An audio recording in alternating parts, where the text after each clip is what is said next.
सभी भाइयों को जय हिंद। और आज हम 399 से आगे वाले MCQs प्लस थ्योरी वाले कुछ इम्पोर्टेंट क्वेश्चन है संहिताकरण से, कोडिफिकेशन से और ABC विश्लेषण से वो कंप्लीट करने वाले हैं। तो अभी तक आप लोगों ने चैनल को सब्सक्राइब नहीं किया है तो चैनल को सब्सक्राइब करिए और BRO की एग्ज़ाम होने के बाद छोड़ के मत जाना, क्योंकि इस पे कंटिन्यूसली आपको जो एग्ज़ाम से रिलेटेड नए नए नोटिफिकेशन आते हैं, एग्ज़ाम्स के फॉर्म्स आते हैं, नए नए जो वैकेंसी निकलती है उसकी इन्फॉर्मेशन हमारे चैनल के माध्यम से आप लोगों तक पहुंचती रहेगी। और मैं आशा करता हूं आप सभी की तैयारी बहुत ज़बरदस्त चल रही है। तो ज़्यादा देर नहीं गंवाते हुए आज हम स्टार्ट करते हैं।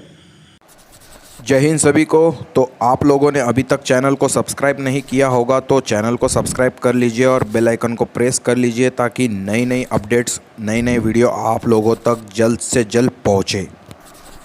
399 वाला क्वेश्चन है, किस संहिताकरण से जटिलताओं की वजह से गलत स्थान या लोप करने की संभावना है?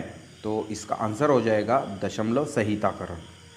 किस संहिताकरण में रंग चिन्हों का उपयोग किया जाता है? तो ये हो जाएगा कलर कोडिफिकेशन रंग संहिता में। किस संहिता का उपयोग तेल या ड्रम या धातु केबल या छोटे घटक भागों के लिए किया जाता है?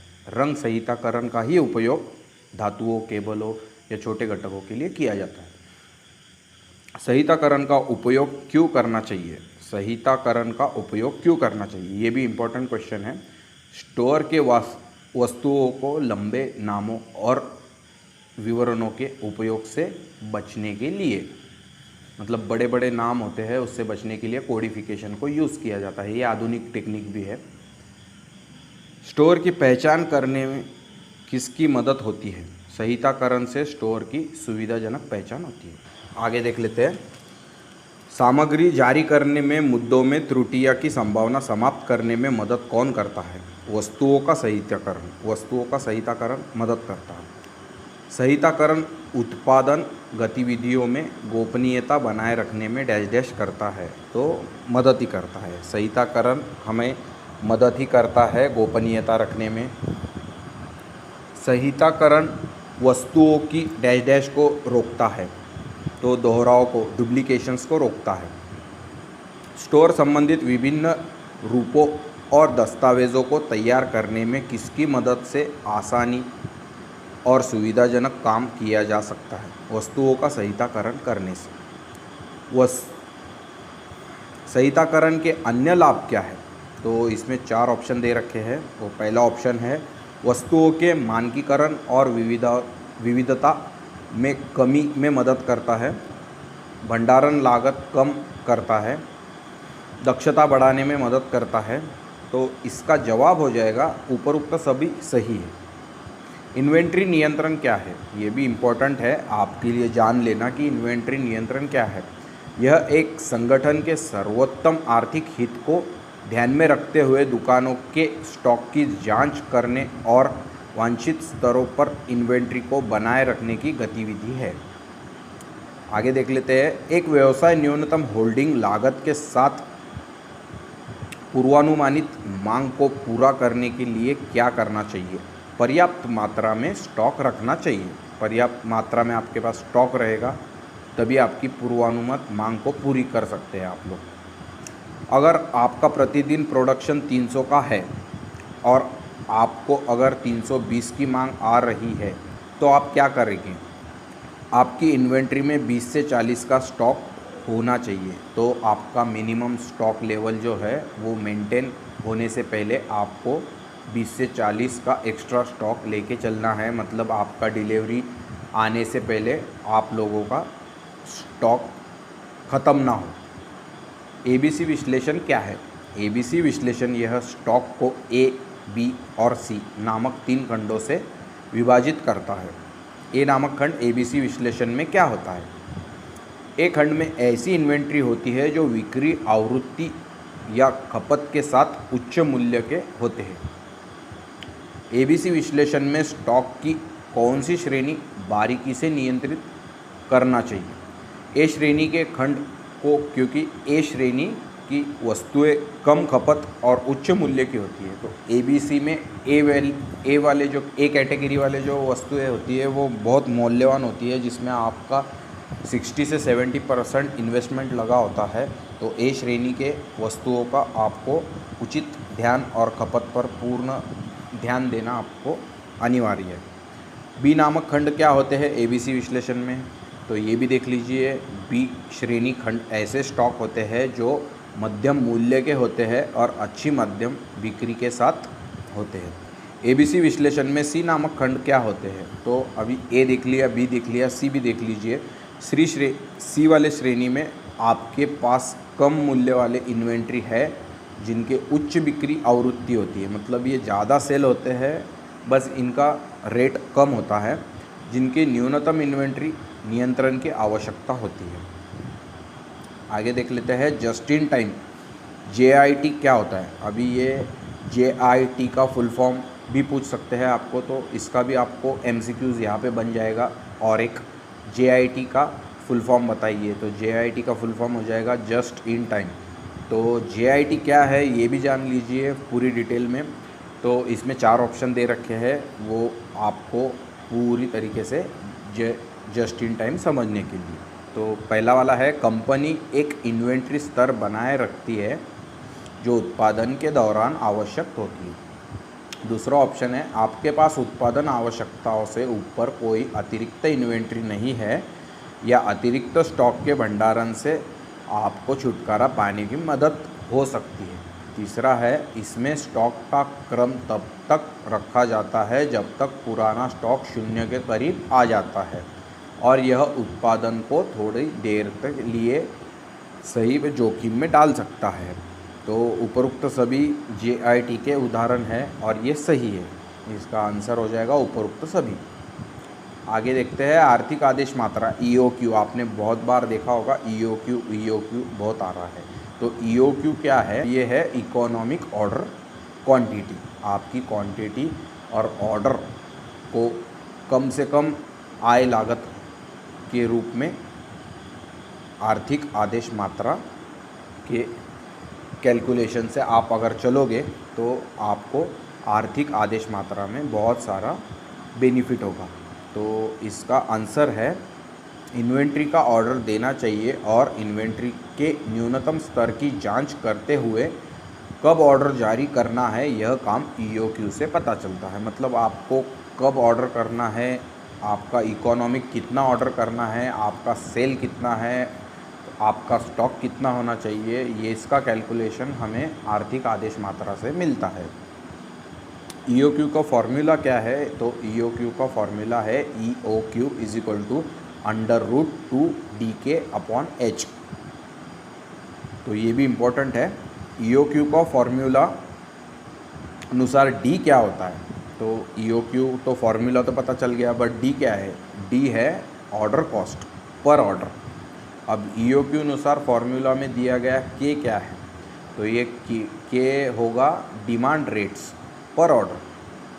अभी EOQ फॉर्मूला में दिया गया H क्या है, तो ये होगा हैंडलिंग और कैरिंग कॉस्ट। तो कैरिंग कॉस्ट आपका क्या होता है, जो आपका हिडन चार्जेस होता है, मतलब ट्रांसपोर्टिंग हो गया, आपका इंश्योरेंस हो गया, जो आपके प्रोडक्ट का इंश्योरेंस, उसको कैरिंग कॉस्ट बोलते हैं। तो ये अलग से एक MCQs बन सकता है आपका, कैरिंग कॉस्ट क्या होता है। तो कैरिंग कॉस्ट आपका ट्रांसपोर्टेशन होता है, आपका इंश्योरेंस होता है, जो आप देखरेख कर रहे हो स्टॉक की, जो आप स्टॉक लेके बैठे हो, आपने इन्वेस्टमेंट कर रखा है, तो ये सभी कैरिंग कॉस्ट होती है। तेज़ी, धीमी और गतिहीन, तो FSN का फुल फॉर्म भी हो सकता है, ये भी एक MCQ बन सकता है। तो देख लेते हैं FSN fast, slow, non movable क्या है। तो इसमें 4 ऑप्शन दे रखे हैं। पहला ऑप्शन है यह सूची में आंदोलन के आधार पर वर्गीकृत करने का कार्य करता है, ठीक है। दूसरा ऑप्शन है सभी इन्वेंट्री को फास्ट मूविंग, स्लो मूविंग और नॉन मूविंग के रूप में वर्गीकृत करता है। तीसरा ऑप्शन दे रखा है श्रेणियों को आंदोलन के आधार पर आदेश दिया जाता है। तो इसका ऑप्शन हो जाएगा उपरोक्त सभी सही, इसका ऑप्शन हो जाएगा D। LIFO क्या है, LIFO आपने सुना होगा बहुत बार लीफो लीफो लीफो, बट अब ये है क्या, ये भी जान लीजिए। इस तकनीक का मतलब है हाल ही में जो इन्वेंट्री मिली है उसे ही पहले बेचना। इसका काम होता है लास्ट इन फर्स्ट आउट। जो हाल ही में मिली है, हाल ही में कौन सी मटेरियल मिलता है जो लास्ट में आता है, वो हाल ही में मिलता है, तो उसके फर्स्ट आउट मतलब उसको पहले बेचना है। इस पद्धत का उपयोग करने का कारण है मूल्य निर्धारित करना, क्योंकि अगर भाव में वृद्धि हो जाती है तो आप कम लाभ अर्जित करेंगे, इसीलिए आपको लीफो पद्धत का इस्तेमाल करना चाहिए। अब आगे देख लेते हैं न्यूनतम आदेश मात्रा MOQ। तो और एक MCQ बन सकता है, MOQ का फुल फॉर्म बताइए। तो इसका फुल फॉर्म हो जाएगा मिनिमम ऑर्डर क्वांटिटी, और हिंदी में इसे बोलते हैं न्यूनतम आदेश मात्रा। तो न्यूनतम आदेश मात्रा क्या है? MOQ यह तकनीक है जो स्टॉक की सबसे छोटी राशि है जिसमें आपूर्तिकर्ता बेचने के लिए तैयार है। ठीक है, अब आपको एक उदाहरण से समझाते हैं। यदि किसी नए उत्पादन का प्रशिक्षण कर रहे हैं तो उसमें बड़ी मात्रा में निवेश ना करें। अगर आप कोई नई जगह पर इन्वेस्टमेंट कर रहे हो या नया माल आपके स्टोर में दुकान में रखने वाले हो, तो कभी भी आपको नए उत्पादक का माल ज़्यादा क्वांटिटी में नहीं उठाना चाहिए, क्योंकि जब तक आपको पता नहीं चलता उपभोक्ता से इसकी कितनी मांग है, मतलब आपके कस्टमर से कितनी डिमांड है उस चीज़ की, आपको पता नहीं चल जाता, आपने ज़्यादा इन्वेस्टमेंट नहीं करना चाहिए। तो यही अपने को MOQ समझाता है। उच्च वस्तु एक छोटा MOQ होता है। उच्च वस्तु क्या होती है? एक छोटा MOQ होता है, क्योंकि वह बनाने, रखने, बेचने अधिक जटिल होता है। तो बेचने रखने के लिए अधिक जटिल हो जाता है, इसीलिए। आगे देखते हैं इन्वेंट्री नियंत्रण के लाभ क्या है। तो 4-5 पॉइंट है। तो ये MCQ नहीं बन सकता आपका, इसमें से MCQs बहुत सारे बन सकते हैं, बट इसकी आपको डिटेल इन्फॉर्मेशन चाहिए, इसीलिए मैंने पूरे पॉइंट लिख दिए।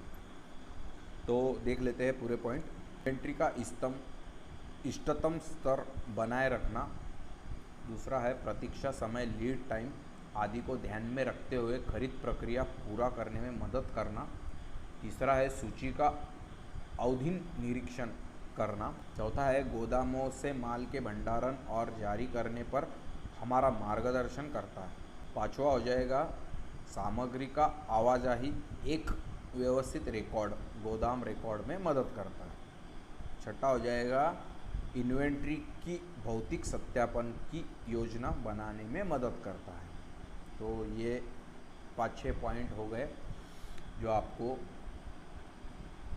इन्वेंट्री नियंत्रण के लाभ के हेतु उपयुक्त रहेंगे। अभी देख लेते हैं हमारा नेक्स्ट क्वेश्चन, ITR क्या है। अब ITR माने आप इनकम टैक्स रिटर्न बोल दोगे, उसमें ऑप्शन में भी रहेगा इनकम टैक्स रिटर्न। तो ये गलती नहीं करना है। अपने स्टोर कीपर के हिसाब से ITR का मतलब होता है इन्वेंट्री टर्नओवर रेशो।